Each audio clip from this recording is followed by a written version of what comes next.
Avant de nous plonger dans les détails techniques de Solana, parlons de pourquoi cette crypto est incroyable et qui l'a créée. Anatoly Yakovenko est l'homme derrière le tout premier livre blanc. Une des choses que vous devez savoir à son sujet, c'est qu'il est plutôt intelligent et a travaillé chez Qualcomm pendant une décennie. J'ai essayé de lire le livre blanc, et c'est assez technique, avec quelques phrases compréhensibles ici et là. Mais sa blockchain est nommée d'après la plage de Solana qu'il appréciait vraiment. Mais parlons de pourquoi le prix de Solana a explosé ces derniers mois.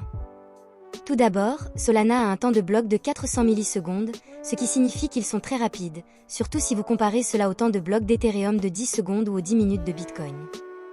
De plus, Solana se vante qu'ils peuvent gérer jusqu'à environ 710 000 transactions par seconde, ce qui est comme 30 fois le montant que Visa gère actuellement. Bien qu'ils n'aient jamais réellement réussi à dépasser 50 000 dans le passé, cela ne signifie pas qu'ils ne peuvent pas faire 710 000, cela signifie simplement qu'ils n'ont pas essayé. Donc, le réseau Solana est rapide, gigantesque et aussi bon marché. Je dirais que c'est comparable au réseau Matic, avec des frais de transaction d'environ 1/100 de centime. Ensuite, parlons de ce qui les rend si rapides et si bon marché. La première chose que nous devons expliquer est leur mécanisme de consensus, qui est un terme compliqué pour désigner comment tout le monde se met d'accord sur ce que devrait être la blockchain. Maintenant, ils n'utilisent pas la proof of work, et ils n'utilisent pas vraiment la proof of stake. Anatoly a en fait décrit un nouveau système appelé Proof of History dans son livre blanc. C'est essentiellement la Proof of Stake, mais cela ajoute la variable spéciale du temps. Donc, vous devez savoir que la Proof of History n'est pas un mécanisme de consensus, mais c'est une manière d'intégrer le temps dans les données de la blockchain. Nous utilisons quelque chose appelé des timestamps pour placer une date et une heure spécifiques sur les blocs, et nous le faisons pour permettre un séquençage très rapide des validateurs, essentiellement pour qu'ils connaissent leur ordre pour soumettre les blocs sans avoir à communiquer en aller et en retour. Un gros problème que d'autres blockchains ont, c'est qu'ils doivent s'accorder sur le temps. Nous considérons cela comme acquis, mais les ordinateurs doivent constamment se demander « quelle heure est-il vraiment ?», puisqu'ils ne peuvent pas faire des choses comme regarder leur téléphone ou même le soleil pour le déterminer. Sur d'autres blockchains, les nodes, qui est un mot qui signifie des ordinateurs sur le réseau, doivent constamment discuter en aller et retour, jusqu'à ce qu'ils s'accordent sur une heure, et ils doivent le faire avant de soumettre un bloc. Et dans le monde informatique, cette discussion peut prendre beaucoup de temps. Solana résout cela, en utilisant la Proof of History, pour que tout le monde date ses blocs et utilise une preuve cryptographique pour qu'il n'ait pas à attendre que tout le monde s'accorde sur l'heure. Fondamentalement, nous pouvons nous mettre d'accord sur l'organisation des données dans les blocs après coup, ce qui signifie que nous n'avons pas à attendre que d'autres validateurs vérifient et approuvent notre travail. Si on veut imaginer la chose, vous pouvez voir les choses de cette façon. Si vous voulez que tout le monde dans votre famille vous envoie une lettre et que vous voulez qu'ils le fassent un jour après l'autre, vous devez d'abord leur envoyer une lettre, puis ils doivent vous envoyer toutes leurs lettres. Le temps pendant lequel vos lettres sont toutes les deux dans le courrier est une longue période de temps. Et si la prochaine fois que vous les voyez, vous dites simplement « Envoyez-moi une lettre à 16 h le 3 janvier », comme ça, vous saurez que ça arrive et vous n'aurez pas à gaspiller de temps ou de ressources pour leur demander de le faire. En résumé, vous pourriez le configurer pour que votre oncle envoie une lettre le 3 janvier, votre tante le 4 janvier, votre cousin le 5 janvier, puis votre grand-mère le 6 janvier. Nous voulons lire ces lettres dans l'ordre, mais le problème est qu'elles utilisent chacune des fournisseurs de courrier différents, comme UPS et FedEx. Parfois, ils prennent des durées différentes, et aussi, votre oncle est en voyage d'affaires, alors il est à quelques milliers de kilomètres. En les faisant tous envoyer leurs lettres les jours où ils sont censés le faire, elles pourraient ne pas arriver dans l'ordre exact, mais ils ont écrit l'heure à laquelle ils ont réellement envoyé leurs lettres dans la lettre, donc vous pouvez les organiser quand vous les recevez. Fondamentalement, la Proof of History permet aux nodes de nous envoyer juste une multitude de blocs, et comme certaines personnes ont un internet plus rapide que d'autres, nous pouvons supposer qu'ils disent la vérité sur leur date d'envoi et ensuite les organiser après les avoir reçus, puis les ajouter à la blockchain.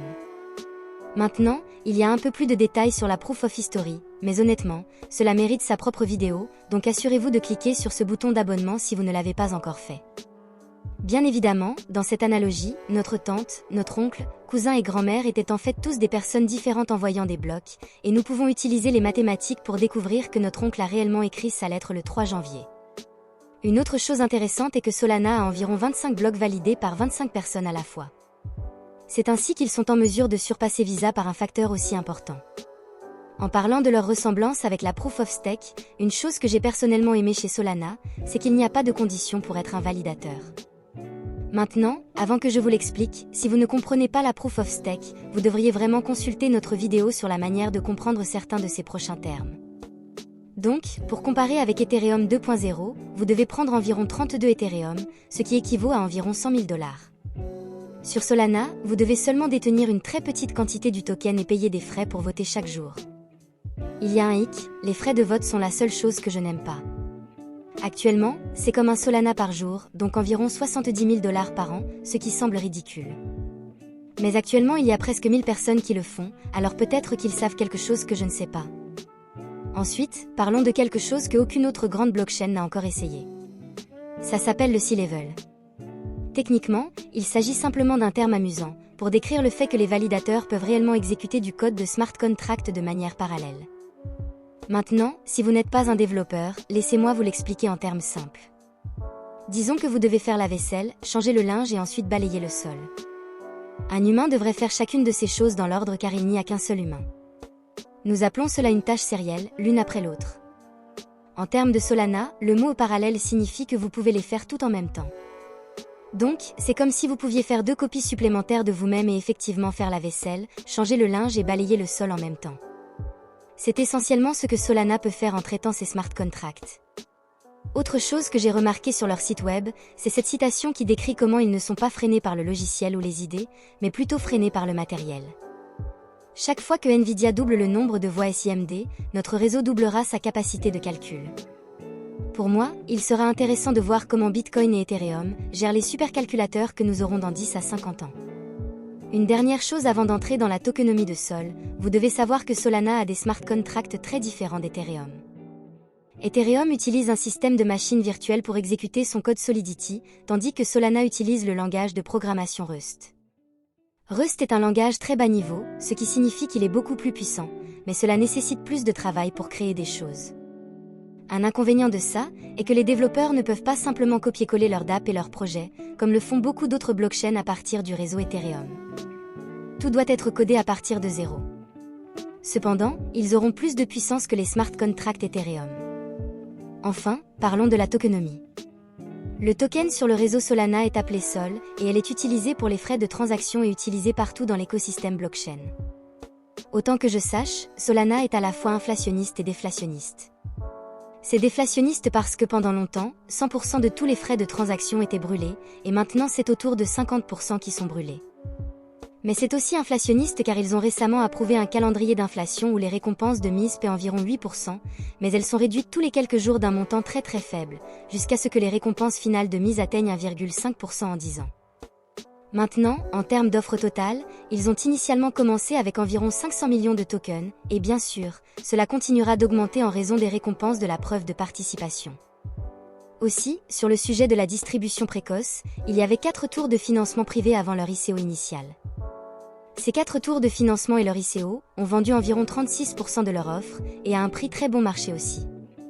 C'est-à-dire, ils vendaient ces choses pour environ 25 cents chacune, alors que le prix est actuellement à 2 cents. Un autre 13% des tokens sont allés aux fondateurs du projet, un autre 10% est allé à la fondation Solana, et les 39% restants ont été utilisés pour financer des initiatives communautaires, qui sont également actuellement détenues par le biais de la fondation. Maintenant, une chose étrange que j'ai découverte, c'est qu'il y avait un portefeuille Solana détenant environ 13 millions de tokens, et personne ne savait pourquoi. Alors, ils en ont brûlé une bonne partie. Ça vaut vraiment la peine de le mentionner. Une autre chose à mentionner est que Solana est effectivement tombé en panne pendant environ 6 heures en décembre 2020. Honnêtement, pour moi, c'est un peu effrayant car un protocole décentralisé ne devrait jamais tomber en panne. Cela signifie que tout le monde participant au réseau avait le même bug. Ce problème n'a absolument rien fait au prix, cependant. Il semble que personne n'ait vendu en panique à cause de cette nouvelle. Enfin, Solana est toujours en phase bêta. Donc, si vous êtes un investisseur ou que vous souhaitez développer une dApp pour eux, vous devez absolument le savoir. Merci beaucoup de m'avoir écouté.